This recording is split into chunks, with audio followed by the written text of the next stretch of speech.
MP board के class 6 के सभी विद्यार्थियों के लिए आज इस क्लास में अध्याय 13 सामाजिक विज्ञान का हम पढ़ेंगे। तो बच्चों, आपकी ये जो 8 ग्रेड की पुस्तक है, इस तरह की ये अभ्यास पुस्तिका है आपकी। इसका जो पार्ट 13 है ये हम फुल सोल्यूशन के साथ कंप्लीट करेंगे। तो इसका नाम है कार्य का महत्व। क्या नाम है इसका? कार्य का महत्व। और इसका विषय है हमारे आसपास की आर्थिक जीवन। तो इसका जो पहला प्रश्न है, सही विकल्प चुनकर लिखिए। पहला है देश की सीमा सुरक्षा का कार्य करते हैं। तो कौन करते हैं? सैनिक करते हैं। हमारे देश की जो सीमा है उसकी रक्षा कौन करते हैं? सैनिक करते हैं। दूसरा है निम्न गतिविधियों में कौन सी गतिविधि आर्थिक गतिविधि में शामिल नहीं है? तो इसका आंसर रहेगा आपका वृक्षारोपण। तीसरा है सामुदायिक सहभागिता से संबंधित कार्य है। तो सड़क बनाना। अगला है जल आपूर्ति का कार्य किस क्षेत्रक से संबंधित है? तो तृतीयक क्षेत्रक से संबंधित है। पांचवा है आर्थिक गतिविधि में शामिल है। तो क्या है? कृषि है। छठा है खनन कार्य किस क्षेत्र से संबंधित है? तो यह प्राथमिक क्षेत्र से संबंधित है। सातवां प्रश्न है बचत खाता खोलने के लिए निम्न में से किस संस्था का प्रयोग करते हैं? तो बैंक का प्रयोग करते हैं। आठवां है आधार कार्ड का उपयोग किस कार्य के लिए नहीं किया जाता है? तो मुद्रा लोन लेने के लिए इसका उपयोग नहीं किया जाता है। नवा है संचार गतिविधि में शामिल नहीं है। तो इसका आंसर रहेगा आपका डी नंबर वाला कैलकुलेटर। क्या है? कैलकुलेटर। अगला है स्व सहायता समूह कौन सा कार्य नहीं करते हैं? तो ये स्वच्छता प्रबंधन का कार्य नहीं करते हैं। अब अगला जो प्रश्न है आपका, दिए गए शब्दों में से रिक्त स्थान चुनकर भरना है। तो ए नंबर वाला है संसाधनों के अनावश्यक उपयोग को रोकना डेडेस कहलाता है। तो संरक्षण कहलाता है, क्योंकि हम अनावश्यक उपयोग करेंगे तो एक तरह से उसको रोकना क्या है? उसकी रक्षा करना है, उसको बचाना है। तो यहाँ पे संरक्षण इसका आंसर रहेगा। बी नंबर वाला है कुक्कुट पालन में फार्म से डेडेस प्राप्त होते हैं। तो क्या प्राप्त होते हैं? अंडे प्राप्त होते हैं। सी नंबर वाला है त्योहार पर सजावट करना डेडेस गतिविधि है। तो गैर आर्थिक गतिविधि है। अगला विश्व पर्यावरण दिवस डेडेस को मनाया जाता है। तो 5 जून को मनाया जाता है। और एक नियोक्ता द्वारा कर्मचारी की नियमित रूप से प्रतिमाह किए जाने वाले नियत भुगतान डेडेस कहलाता है। तो वेतन कहलाता है। और स्वच्छ भारत अभियान डेडेस पर आधारित कार्य है। तो सामुदायिक सेवा पर आधारित कार्य है। अगला है सप्ताह में एक बार लगने वाले बाजार को डेडेस कहते हैं। तो साप्ताहिक बाजार कहेंगे, क्योंकि सप्ताह में एक बार ही लगता है। अगला है एक देश द्वारा अपने यहाँ निर्मित वस्तु या सेवाएं एक दूसरे को बेचना डेडेस कहलाता है। तो निर्यात कहलाता है।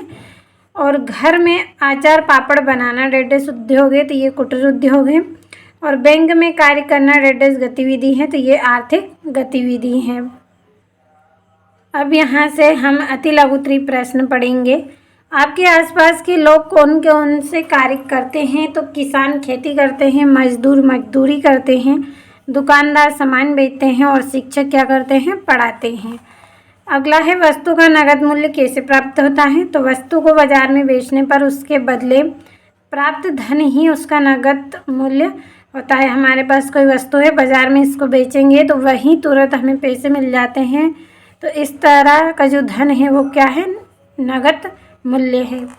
अगला है कबीर के दादाजी आसपास के बच्चों को स्वैच्छिक रूप से ट्यूशन पढ़ाते हैं। यहाँ आर्थिक गतिविधि है या गैर आर्थिक?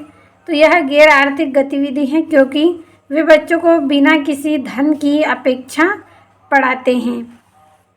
अगला है आपने सड़क निर्माण का कार्य होते देखा है या किस प्रकार की गतिविधि है? तो सड़क निर्माण आर्थिक गतिविधि है, क्योंकि इसमें काम करने वाले लोगों को मजदूरी मिलती है। क्यों है? क्योंकि इसमें जो काम करते हैं उन मजदूरों को पैसे दिए जाते हैं। अगला है आर्थिक गतिविधि के 2 उदाहरण लिखिए। तो खेती करना और दुकान चलाना। क्या है 2 कार्य इसके? खेती करना और दुकान चलाना। अगला आपका प्रश्न है गैर आर्थिक गतिविधि किस प्रकार सामाजिक कल्याण में योगदान देती है? तो इनसे लोगों की सहायता और सहयोग मिलता है तथा आपसी प्रेम, सम्मान और सामाजिक एकता बढ़ती है। अगला है लघु उद्योग की विशेषता लिखिए। तो इनमें कम पूंजी, कम श्रम और छोटी मशीनों का उपयोग होता है तथा स्थानीय संसाधनों से वस्तुएं बनाई जाती हैं।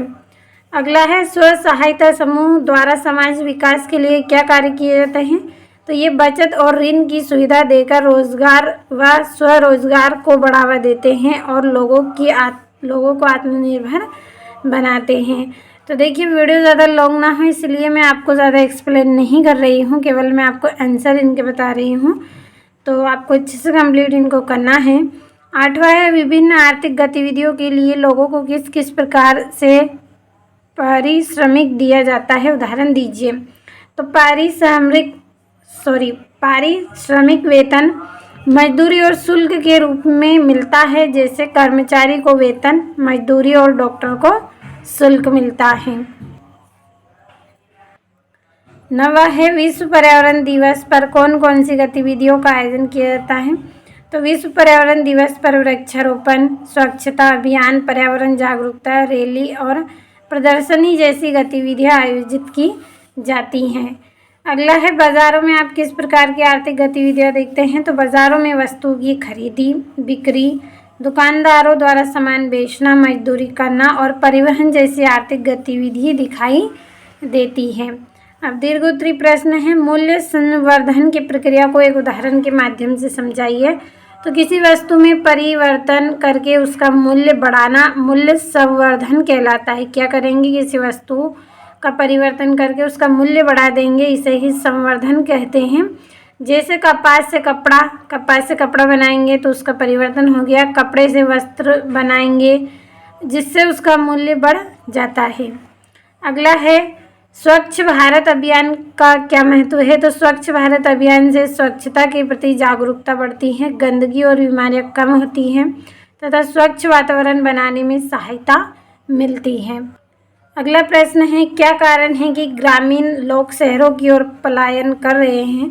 तो ग्रामीण क्षेत्रों में रोजगार के अवसरों की कमी और शहरों में रोजगार, शिक्षा, स्वास्थ्य जैसी सुविधाएं अधिक होने के कारण लोग शहरों की ओर पलायन करते हैं। यानी कि गांव में रोजगार मजदूरी कम मिलती है, इसलिए लोग क्या करेंगे, शहरों की ओर बढ़ेंगे ताकि वहां पे उनको शिक्षा मिले, स्वास्थ्य जैसी सुविधाएं मिलेगी और उनको मजदूरी भी मिलेगी, इस कारण से वे पलायन करते हैं।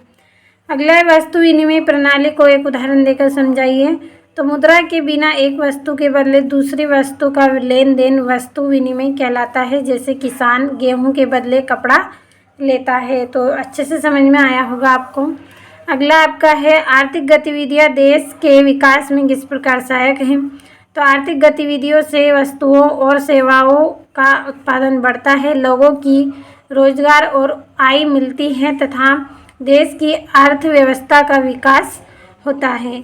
तो आज इस क्लास में मैंने आपको सोशल साइंस का जो अध्याय 13 है वो उसका फुल सोल्यूशन कंप्लीट करवाया है। आपके पास जो 8 ग्रेड की पुस्तक है उसमें आपको भर लेना है और अच्छे से कंप्लीट कर लेना है। एग्ज़ाम के लिए इम्पोर्टेंट होते हैं तो कंप्लीट आप ज़रूर करें।